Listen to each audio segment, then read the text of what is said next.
A bright electronic jingle plays as the camera fades in, revealing Tomas Jennings, the channel host, standing against a warm, sunlit backdrop of his cozy living room. The moment the video begins, Tomas addresses the audience with a smile. "Hey everyone, welcome back to my channel. If you enjoy these stories and all the twists and turns, don't forget to like, drop a comment, and subscribe. Trust me, you won't want to miss what's coming next." He sets a playful tone, reminiscent of any typical content creator seeking engagement, but there's a subtle hint of excitement in his eyes. His words, while genial, carry an undercurrent that suggests more than just another vlog or casual update. He leans closer to the camera, nearly whispering, "I've got some wild tales from the neighborhood that you'll have to see to believe. Buckle up, because it's about to get interesting." Tomas's channel typically features comedic sketches and tips about home organization, but in this intro, it's evident he's delving into something new, a real-life clash he's been drawn into. He gestures at a half-unpacked box by his feet, explaining he just moved into this house, which was supposed to be a personal milestone. Instead, he implies, he's already encountered unexpected turbulence. "This is supposed to be my dream place," Tomas says with a wry grin, "but things are complicated. Let's just say some folks aren't as thrilled about my settling in as I'd hoped." He offers no further details, simply teasing the viewer with an impending revelation.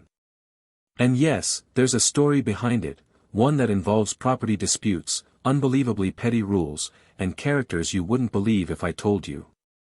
But I'll let the footage speak for itself. As if sensing the viewer's mounting curiosity, Tomas steps to the side, pointing the camera toward a hallway where a few cardboard boxes line the walls. He narrates a quick snapshot of his move-in day, praising the tranquil street, the tree-lined sidewalks, the quaint local diner at the end of the road. The scene should have been idyllic, he explains, but soon turns surreal when certain neighbors questioned his very right to be there. He shares no names yet, careful not to give away all the intrigue at once. But his tone grows tinged with exasperation. "Honestly," he says, shaking his head, "if you told me last week I'd be dealing with bizarre accusations and mountains of paperwork right after moving in, I'd have laughed in your face. But here we are." The camera lingers on his boxes as he wraps up. "Alright, that's all I can say for now, just trust me, you'll want to see what's next. Make sure to hit that subscribe button so you don't miss part 2, because that's where things start to heat up. I appreciate every like and comment, truly, it helps me keep going. Stay tuned for a real-life drama that's way more intense than anything I could make up." With that, he flashes a final grin and lifts a piece of bubble wrap in a mock toast. The video fades out, leaving viewers anticipating the promised confrontation and the unstoppable chain of events that Tomas has all but guaranteed is on the horizon. Tomas Jennings had scarcely finished filming the cheerful intro when he encountered an all-too-familiar sight, Karen, his new neighbor, loitering beside his car. Her posture was anything but casual. Dressed in a pastel blouse and wielding a suspicious set of keys, she hovered near the sedan's rear bumper, peering intently at the paint job. Tomas froze in mid-step, uncertain whether to call out her name or capture evidence of whatever she was planning. He recalled her earlier remarks, dripping with condescension, about how newcomers should abide by strict rules the HOA supposedly enforced. He'd politely nodded at the time, assuming she might just be overzealous about community standards. But now, witnessing her unwelcome inspection of his vehicle, he sensed a bolder intrusion. Tension coiled in his stomach. Determined to avert a full-blown confrontation, Tomas approached calmly. "Something wrong with my car?" he asked, injecting a light tone despite the knot in his chest. Karen turned slowly, eyebrows arched in false innocence. "Oh, I was just noticing a dent," she replied, tapping the paint with a fingertip. "Could be a violation, you know, unsightly vehicles in the neighborhood. Might have to file it with the HOA." Her smugness set Tomas on edge. Still, he tried to remain cordial. "I wasn't aware a scuff or dent violated any standard," he responded, scanning her expression for signs of real concern. She made a dismissive shrug, lips twisting into a smirk. "We can't allow junkers on these streets," she said. "I'm simply ensuring we keep property values up." Suspicion flared in Tomas's mind. Was she genuinely worried about property values, or was this an excuse to meddle? She carried a sense of petty authority that made him uneasy, reminiscent of hall monitors from his school days, controlling trivial details. He swallowed a retort, not wanting to escalate tensions, especially since he'd just moved in and hoped to keep peace. But then he noticed something that sparked alarm: the faint scratch on the driver's door, fresh enough to show a curl of paint. Tomas's pulse quickened. Had Karen done that deliberately while inspecting his car? He locked eyes with her, searching for a flicker of guilt. Instead, she gazed back defiantly, phone in hand, as if daring him to accuse her. Inwardly, Tomas weighed his options. If he confronted her too harshly, she could spin the narrative, painting him as the aggressor. Yet if he let it pass, he'd risk normalizing her sabotage. Striving for a balanced approach, he pulled out his phone and snapped a quick photo of the scratch. Karen shifted her stance, seemingly irritated at his caution. "This has gone too far," Tomas murmured, half to himself. In the distance, a neighbor watched quietly. The moment felt like a crossroads. Would Karen continue her intrusive crusade unchallenged, or would Tomas stand firm, collecting evidence and calmly pushing back on her antics? Exhaling slowly, he steeled himself, no longer oblivious to the drama about to unfold in the next chapters of his suburban adventure. Jonah Miller never expected Karen to linger so close to his car at the crack of dawn. He'd just moved into his cozy house on Honeydew Court, excited by the tranquil vibe, until he caught a glimpse of Karen leaning over the hood, something glinting in her hand. His heart rate spiked as he hurried forward, phone ready to snap a photo if necessary. Up close, he spotted the faint scratch etched into the paint, fresh enough that tiny paint flecks clung to Karen's fingertips. She jerked upright, narrowing her eyes in a silent challenge. For an instant, neither spoke, the hush broken only by the early morning birdsong. Finally, Jonah managed, "Why are you touching my car?" Karen scoffed, wiping her hand on a pastel cardigan. "Because it's too close to the property line," she announced, voice dripping with disdain. Jonah let that sink in. Property line. He'd parked legally by the curb. The entire complaint sounded absurd, merely a cover for her meddling. In years of living in different neighborhoods, Jonah had encountered his share of nosy neighbors. But Karen's direct attempt at scratching his car indicated a more malicious streak than mere curiosity. The scratch, while minor, felt like a breach of trust, an unwanted escalation. Jonah swallowed his anger, determined not to feed her a reason to play victim. "Look," he said, trying to keep steady, "my car isn't blocking anything. I parked where it's allowed. That scratch looks pretty intentional." She pursed her lips as though offended by the insinuation. "I was merely checking if there was already damage," she countered, flipping the narrative. "Consider it a favor. I'd hate for you to blame the HOA if you found random scratches later." Jonah tightened his grip on his phone, resisting the urge to record her every word. "I'd prefer you not check anything on my property," he retorted, voice carefully even. The tension coiled anew, as though a single harsh breath could spark a bigger confrontation. That's when Officer Ramos appeared. Jonah's neighbor across the street, apparently unsettled by the exchange, had called the police upon seeing Karen's suspicious stance.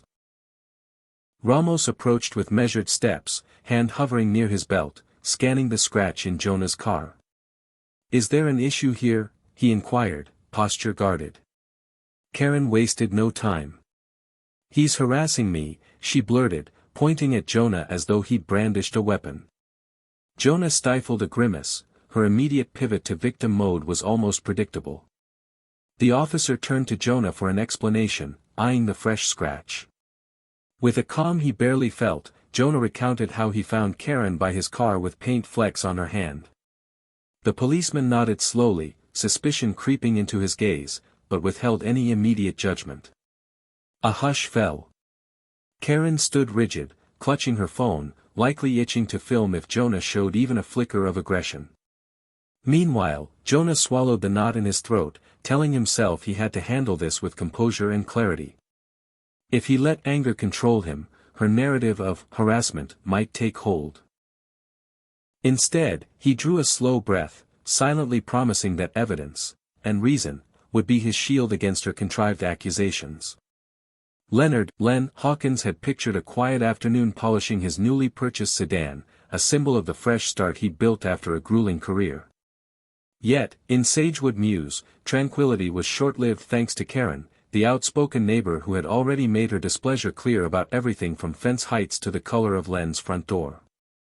As he finished wiping away dust on the car's shiny surface, he noticed movement in his peripheral vision, Karen, clutching something metallic, edging suspiciously close to the passenger side. In a heartbeat, Len moved to intercept her, stepping around the front bumper just in time to catch the flash of steel. She was indeed poised to scratch the paint, her face twisting in anger or perhaps satisfaction. The shriek of metal on paint was brief but audible, a fleeting sound that made Len's stomach drop. "Stop," he called, more startled than furious at that moment. The hush of the suburban street magnified his alarm. Karen turned, weapon, some kind of tiny key or pointed tool, still in hand, a triumphant or defiant glint in her eyes. Before Len could confront her further, she pressed her phone's screen, face hardening. "Help!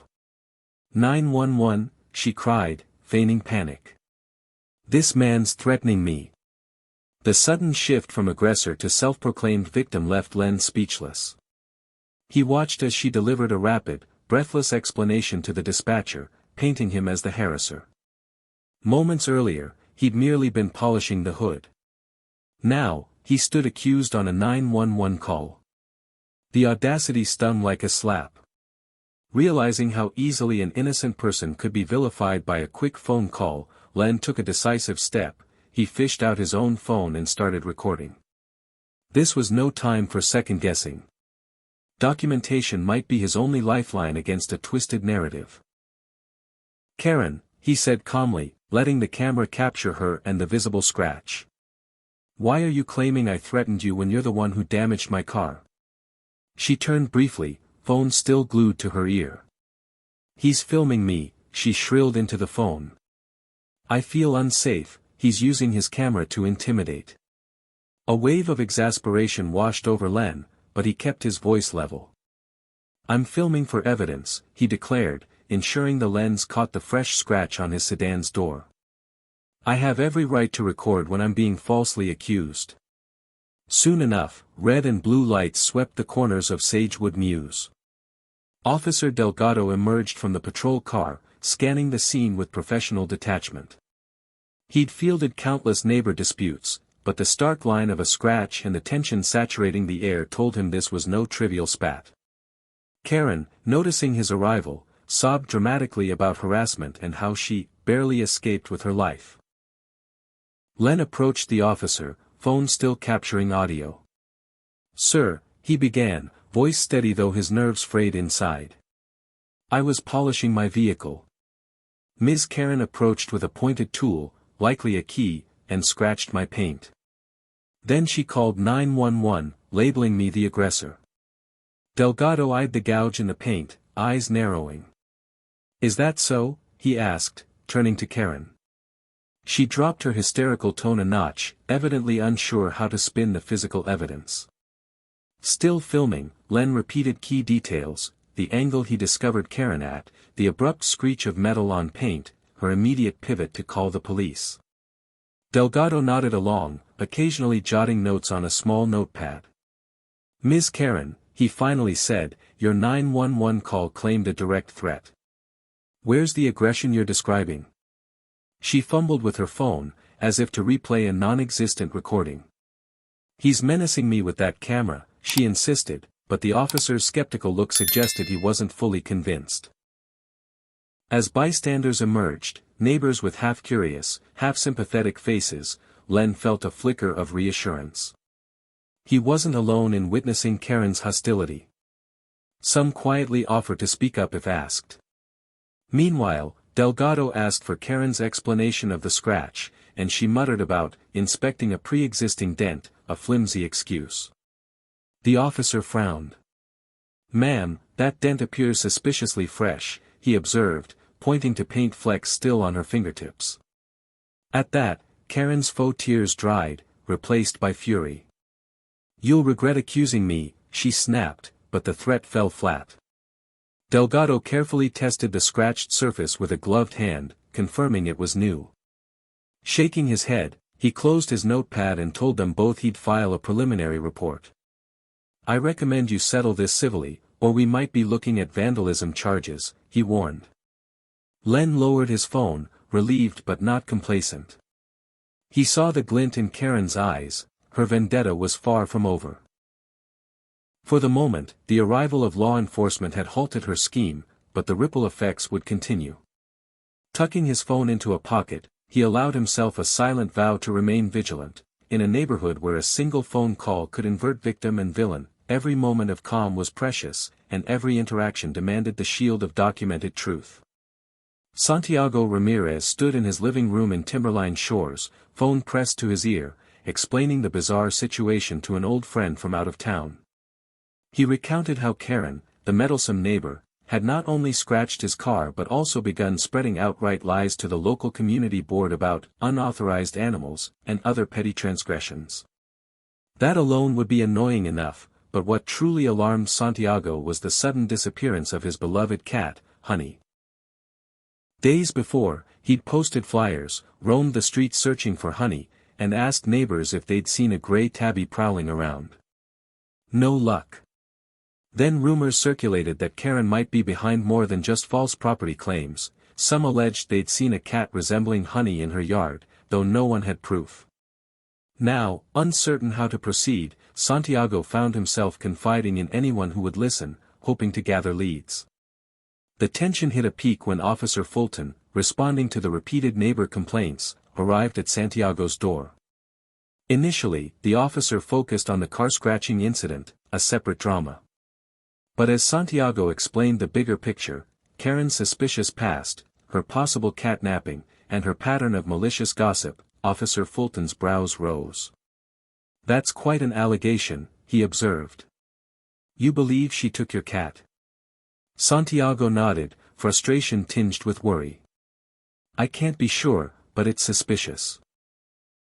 She's been known to meddle in people's business, and with all these bizarre rumors about my so-called violations, I can't help but suspect she's behind Honey's disappearance too." The policeman jotted notes, then gently reminded Santiago that they'd need evidence to act. That was precisely the problem. Karen operated in shadows, sowing discord while keeping direct proof just out of reach. Still, Santiago refused to give up. He scoured social media, posting updates in local groups. That's when neighbors started chiming in, sharing their own negative encounters with Karen. One posted about how Karen confiscated a stray dog from someone's yard, claiming she was protecting it from unfit owners. Another recalled finding half-eaten cat food in her backyard after Karen visited. The chatter ignited a wave of discontent, with residents piling on stories about missing items, mysterious yard damage, and strange notes in their mailboxes. None directly linked Karen to criminal acts, but the pattern was impossible to ignore. Timberline Shores soon buzzed with talk of a possible catnapper in their midst. Some neighbors were furious. Others, previously neutral or partial to Karen, now realized how destructive her meddling could be. The gossip inflated quickly, with screenshots and alleged text messages swirling online. Santiago found it surreal. He'd moved to this quiet corner expecting calm evenings, not a social media whirlwind over stolen pets and scratched cars. Each day brought new revelations. One neighbor posted a video snippet of Karen skulking through a yard at midnight, though it wasn't clear what she was doing. Another discovered an entire, anonymous complaint letter, in their mailbox, presumably from Karen, accusing them of violating random, made-up codes. Meanwhile, Officer Fulton tried to remain impartial but let slip that if Santiago's cat truly was found in Karen's possession, the legal ramifications could be severe. Emboldened by the mounting community outcry, Santiago launched a more determined search for Honey. He double-checked every corner of his property, even shining a flashlight under deck boards at dusk, in case the cat was hiding. All the while, he fielded messages from neighbors offering leads or voicing solidarity. Step by step, the neighborhood's once scattered frustrations were coalescing into a pointed suspicion that Karen's controlling streak extended beyond petty rule enforcement to downright theft or harm of pets. Swiveling in his kitchen chair, phone in hand, Santiago typed up one more post, urging neighbors to stay alert and watch for any sign of Honey. If the speculation was correct, Karen's malicious vendetta had reached a cruel new level. And if that were true, Officer Fulton might find himself investigating more than a scratched car. He'd be unraveling a case of stolen trust and, tragically, stolen feline companionship as well. For Santiago, the question wasn't whether Karen had done it, it was how far she might go if left unchecked, and what it would take to finally expose her wrongdoing. Jericho Palmer paced around his living room, phone clutched in a trembling hand, as he awaited a call from Officer Marino. For weeks, the cat named Clover had been missing, gone since the night Jericho heard suspicious noises in his backyard. Meanwhile, Karen, the same neighbor who relentlessly launched petty accusations, was the prime suspect in Clover's disappearance. The entire fiasco had overshadowed Jericho's attempts to settle peacefully in Crescent Hollow. Now, he'd just received a cryptic text from the officer, "We found something. Meet me at Karen's place ASAP." Jericho's heart slammed against his ribs. Could they have found Clover? He wasted no time, throwing on a jacket and hurrying down the quiet suburban street, streetlights casting flickering shadows. The hush of the cul-de-sac magnified his nerves with each step. Arriving at Karen's front yard, Jericho spotted 2 patrol cars parked out front. Officer Marino stood by the open doorway, face etched with restrained anger. A wave of dread swept Jericho. "What is it?" he asked, voice low but urgent. Marino gestured for him to follow. Inside the house, the faint smell of chemicals hung in the air, and the living room looked oddly pristine, as if Karen had tried too hard to maintain a facade of normalcy. Leading him into a side hallway, Marino paused outside a laundry room door. Jericho braced himself as the officer gently pushed it open. The sight that greeted him stole his breath. Clover, Jericho's beloved cat, crouched in a corner, fur ruffled and eyes wide with fear. Bowl aside, a box of rodent poison perched alarmingly close to the cat's makeshift bed. Jericho rushed forward, ignoring Marino's cautionary hand. Carefully, he scooped Clover into his arms, relief flooding him as he felt the cat's warmth and heard a weak meow. Why is my cat here?" Jericho managed to choke out, both livid and baffled. The presence of rat poison soared his anxiety to new heights, conjuring images of a malicious plan. Marino's voice was measured. "We suspect Karen took Clover, maybe to force some confrontation or extort you. The poison, we're not sure if she planned to harm the cat or if it was just stored here. Either way, the situation is grim." A swirl of fury and disbelief coursed through Jericho. He thought back on Karen's earlier attempts to frame him for trespassing, the nasty notes she left about unauthorized vehicles, and the lies she told the HOA. But abducting a pet? That was beyond a petty feud, this was outright cruelty. "Where is Karen now?" he whispered. Marino sighed, explaining she was in custody for questioning, discovered rummaging through her garage when the police arrived with a warrant. A neighbor's tip had led them to suspect she was hiding something inside the house. As Jericho clutched Clover tighter, footsteps sounded behind them. Another officer approached, carrying a small bag of evidence, cat food containers, cheap locks, and papers referencing Jericho's property. Each item served as a puzzle piece, revealing Karen's obsession with controlling or punishing him. The cruelty left Jericho dizzy with anger. Never had he imagined she'd stoop to imprisoning his cat in a laundry room, with rodent poison lurking nearby. Marino offered a subdued nod, apologizing for not acting sooner. "We needed probable cause," he explained quietly. But once neighbors shared footage of her sneaking around, plus your missing cat report, we convinced a judge. Jericho exhaled slowly, adrenaline still thundering in his veins. "I'm just grateful Clover's safe," he murmured. The next few minutes blurred. Paramedics arrived to check the cat's health, while a detective snapped photos of the laundry room. Jericho filed an official statement, detailing how Karen had been targeting him with false complaints for weeks. That entire night's ordeal underscored a horrifying truth: Karen's vendetta wasn't limited to property disputes, it extended to living creatures. The cat's frightened whimpers echoed that reality. Cradling Clover, Jericho left the house, flanked by neighbors who'd gathered outside, shock etched on their faces. Marino promised a thorough investigation and assured Jericho that Karen would face charges for multiple offenses.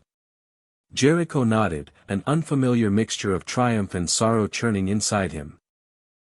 He had his cat back, but the cost was heartbreakingly high. As the lights of the patrol cars lit the quiet street, Jericho realized this discovery would undoubtedly shift the neighborhood's stance on Karen's incessant meddling, exposing her not as a petty neighbor, but as a cruel figure whose destructive impulses threatened more than just property lines. Darius Mitchell couldn't quite process the scene unfolding on the lawn of Bayside Meadow. After weeks of hush-hush accusations and rising tension, there stood Karen, her wrists bound by handcuffs, eyes blazing with a desperate mix of anger and shame. Officer Torres guided her gently but firmly toward the waiting patrol car. A few neighbors peered from doorways, uncertain whether to be outraged or pitying. Darius watched it all in silence, relief coursing through him as he recalled the cat fiasco, the scratched car, the unending false claims. The hush that enveloped the street amplified Karen's final pleas: "You're making a mistake," she shouted, voice cracking. But the assembled neighbors knew better. They'd seen too much, hearing the rumor of stolen cats, seeing photographic evidence of vandalism, reading the false violation notices she'd thrust upon Darius. Now, the illusions she'd crafted were dissolving in the light of tangible facts. Some onlookers exchanged glances, half in disbelief that the meltdown had ended this way, half in quiet validation that justice had arrived. The arrest itself was swift. Officer Torres had calmly recited the charges: breaking and entering, theft, filing a false report, each punctuating Karen's flimsy defense. Darius had never imagined it would escalate to this extent, but at the same time, he knew she'd relentlessly pursued some twisted vendetta against him. Even as she was led away, her eyes darted back, like she still refused to concede that her grip on the neighborhood was gone. A wave of conflicting emotions rippled through Darius. He felt vindicated, sure. The nightmares of returning home to changed locks or slashed tires weighed on him less now. Yet he also couldn't deny a pang of pity. For all her cruelty, Karen had, at some point, been just another neighbor in Bayside Meadow, presumably hoping for a tranquil life. Now she stood disgraced in front of the entire community, labeled a criminal. Some passers-by whispered softly, "Poor woman," while others nodded in approval, grateful that her campaign of harassment had come to a conclusive halt. The hush broke when the patrol car's engine rumbled to life, carrying Karen away. Neighbors murmured among themselves, sharing recollections, how Karen once scolded a child for riding a bike too loudly, or how she tried to impose fines for non-existent HOA rules. Each anecdote painted a clearer picture of her downfall, culminating in that final humiliating ride to the station. In the quiet aftermath, Darius caught Officer Torres's gaze. The policeman gave him a brief nod. An unspoken gesture of acknowledgement. Darius mustered a tight smile, exhaling as though releasing the tension coiled within him for weeks. From that moment, the entire block felt a shift. People stepped out of their comfort zones to greet Darius, offering small gestures of support. His phone buzzed with texts from neighbors who'd once kept their distance, each one wanting to express relief or share a morsel of gossip. The resolution brought closure, but also a cautionary tale: no one had expected a simple property dispute to end in arrests and cat rescues. As Darius retreated inside, shutting the doors softly, He realized that life in Bayside Meadow might finally settle into the peaceful routine he'd initially sought, free from the shadow of Karen's intrusive, destructive presence. In the wake of Karen's arrest, the gossip in Palmview Court soared to new heights. Clips of her meltdown, complete with shrill accusations and frantic phone calls, spread across local social media pages like wildfire. Suddenly, the neighbor who once lorded over petty HOA disputes found herself an unwilling internet meme. People shared screen grabs of her dramatic expressions, overlaying them with ironic captions like "Neighborhood Policing, 101, or "Rent Payment Demands, click here." For Julian Roche, who had endured her constant harassment, the memes felt oddly validating. He scrolled through his phone, reading supportive comments from strangers. Finally, a meddler gets her due, or justice for Julian. Some netizens marveled at the extremes Karen had gone to, from forging rent statements to stealing a cat. Many had assumed stories about such a neighbor were exaggerated, until they saw the footage themselves. Meanwhile, the HOA board convened an urgent meeting after word of Karen's actions reached them. Several members had previously supported her strict standards, but now, confronted with proof of her criminal conduct, they retracted their backing. The board publicly stripped Karen of any authority she once held, removing her from every subcommittee or oversight role. A brief statement circulated through the neighborhood newsletter, stating that the HOA did not condone or endorse her behavior, and pledging to make amends for the undue stress inflicted on other residents. Julian watched with an odd mixture of relief and residual anger. On one hand, seeing her dethroned from the HOA dispelled her aura of self-appointed power. On the other, the memory of her lying to the police and tampering with his belongings still stung. He reminded himself that healing takes time, and not every outcome can instantly restore the peace he once assumed would define his home life. Privately, Julian continued with legal proceedings against Karen. A lawsuit for the damages she caused, from the scratched car to the replaced locks. Her malicious attempts at forcing him to sign a bogus lease, plus the emotional toll from repeated intimidation, formed the backbone of his case. He refused to let her off the hook easily, especially after the fiasco with the missing cat further exposed her malice. If nothing else, the suit might deter future troublemakers from believing they could act with impunity. Across Palmview Court, small signs of normalcy slowly re-emerged. Neighbors who had kept their distance began greeting Julian as he watered the lawn or set out trash bins. A few apologized directly, admitting they'd feared opposing Karen before. Some even left baked goods or small gifts on his porch, gestures of solidarity and regret for not stepping up sooner. As for Karen, rumors circulated that she'd posted bail, yet her position in the community was irreversibly tarnished. Even if she returned home while awaiting trial, it was clear no shred of the power she once wielded remained. The internet's memory was long, and the memes that had set her downfall in stone would echo for months to come. For Julian, that knowledge offered a measure of consolation, proof that, despite the ordeal, the truth had triumphed in the end. Weeks passed, and Dr. Theo Castillo found life in Glenwood Hills settling into a more typical pace. Gone was the tension that once seeped into his daily routines, no more peering out the window, half expecting Karen to appear with a clipboard of fictitious rent charges or brandishing a phone to call 911 on him yet again. Since her arrest, the atmosphere felt calmer, neighbors smiling more, as if relieved from an oppressive weight. News soon broke of Karen's house going up for sale, rumored to fund her legal battles. Many in Glenwood Hills expected it to linger on the market, overshadowed by her notorious meltdown. But a surprising twist emerged. A local nonprofit purchased the property, with plans to turn it into a communal resource center. Whispers abounded that it would be a place for underprivileged families, or perhaps a transitional home for those needing short-term support. In either case, it promised to embody kindness and opportunity, qualities Karen's presence had often stifled. The transformation felt almost poetic. The very house from which she'd launched her petty vendettas would now serve a beneficial purpose, a direct foil to her divisive legacy. A few neighbors voiced mild sympathy, noting how far she'd fallen. Others, however, couldn't mask their relief that her era of harassing fellow residents was definitively over. Justice, they said, comes in many forms. As for Dr. Castillo, he continued about his routine with renewed vigor. Each morning, he walked the perimeter of his yard, checking the roses that had once been threatened with an arbitrary HOA violation by Karen. Now, without her contrived complaints, Glenwood Hills returned to the supportive place it had appeared when he first moved in.